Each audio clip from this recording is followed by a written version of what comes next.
ఆయన జన్మతః మహమ్మదీయుడు అయినా రాముడిపైన హనుమంతుడి సేవలో తరిస్తున్నాడు. సొంత మతస్థుల నుంచి అభ్యంతరాలు వ్యక్తమైనా ఆయన మాత్రం తన స్వామి భక్తిని వీడలేదు. నిత్యం హనుమాన్ సేవ చేస్తూ తనను తన కుటుంబాన్ని కాపాడుతున్నది ఆంజనేయుడే అని గట్టిగా నమ్ముతున్నాడు. తన తండ్రి ఆంజనేయుడి ఆరాధించి ఆ స్వామి సేవలోనే తరించాడని, తాను కూడా తండ్రి బాటలోనే హనుమ సేవ చేస్తానని అంటున్నాడు. సొంత నిధులతో హనుమాన్కు ఆలయం నిర్మించి నిత్యం ఆయన సేవ చేస్తున్న రహీం ఎందుకు హనుమ భక్తుడుగా మారాడో మనము తెలుసుకుందాం రండి.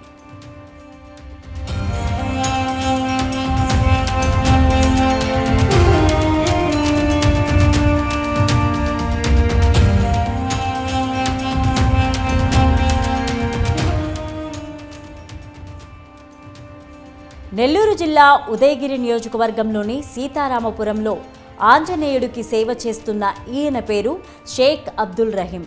రహీం తండ్రి షేక్ మౌలాలి స్వతహాగా హనుమ భక్తుడు. ఆయన నిత్యం సుందరాకాండ పారాయణం చేస్తూ హనుమాన్ని ఆరాధింపచేస్తాడు. చిన్నతనం నుంచే తండ్రిని దగ్గరగా చూసిన రహీం కూడా ఆంజనేయుడి భక్తుడయ్యాడు. తాను సేవిస్తున్న హనుమకు చిన్న గుడి కట్టాలని రహీం తలంచాడు. తన దగ్గరున్న కొద్దిపాటి నిధులతో గుడి నిర్మాణం ప్రారంభించాడు రహీం. రహీం చేపట్టిన పనిని చూసి స్థానికులు పెదవి విరిచారు. గుడి కట్టడం అంత తేలిక అంటూ రహీంను నిరాశపరిచారు. అయినా మొక్కవోని స్థైర్యంతో గుడి నిర్మాణం ప్రారంభించాడు. ఆర్థికంగా స్తోమత లేకపోయినప్పటికీ హనుమయ్య దారి చూపకపోతాడా అనే రహీం నమ్మకం. రహీం పట్టుదల చూసి వెక్కిరించిన స్థానికులే తలో చెయ్యి వేసి గుడి పూర్తయ్యేలా సహకరించారు.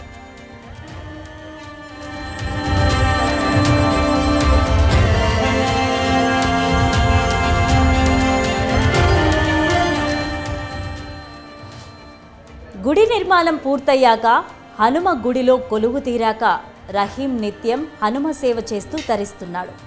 నిత్యం వేకువజామునే నిద్రలేచి అభ్యంగన స్నానం చేశాక హనుమ గుడికి చేరుకొని ఆలయాన్ని శుభ్రపరిచి హనుమంతుడికి పూజ చేసే వరకు మంచి నీరు కూడా ముట్టడు రహీం. ఆంజనేయ స్వామికి నిత్యం పూజలు చేస్తూ సేవ చేయడం ఎంతో ఆనందంగా ఉందంటాడు రహీం. తన తండ్రి షేక్ మౌలాలి ఆయన తరం నుంచి ఇప్పటి వరకు తన కుటుంబం ఆంజనేయ స్వామి సేవలు చేస్తూ తరిస్తోందని అంటున్నాడు. ప్రతి మంగళ, శని, ఆదివారాల్లో స్వామికి ప్రత్యేక పూజలు చేసుకుంటానని రహీం తెలిపాడు.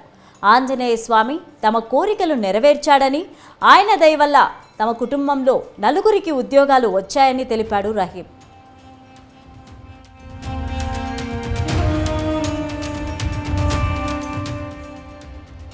తన మతస్థులు అభ్యంతరాలు వ్యక్తం చేసినా తాను నమ్మిన స్వామిని ఆరాధించడంలో ఆత్మసంతృప్తి పొందుతున్నానని అంటున్నాడు రహీం.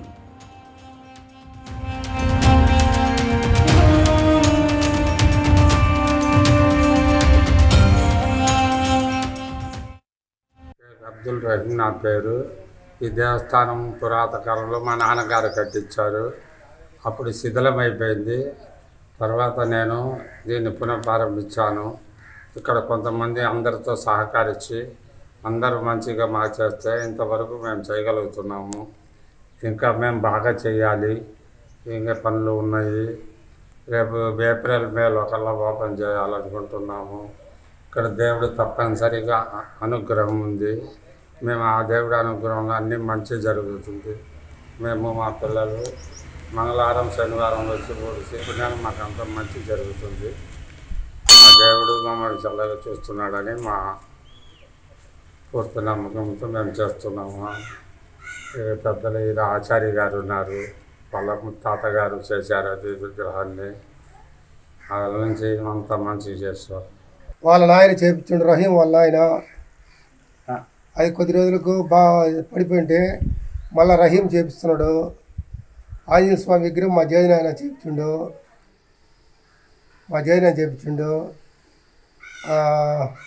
రహీము దేవాలయం శుద్ధంగా కట్టిస్తాడు. అదే ఎవరన్నా డబ్బు ఉన్నోళ్ళు సందా ఇవ్వచ్చు దేవుడి గురించి. తర్వాత చుట్టూ పారిగోడలు బండగురుపు అంతా వేపియాలంటున్నాడు. ఇంకా పని చేపిస్తా ఉన్నాడు.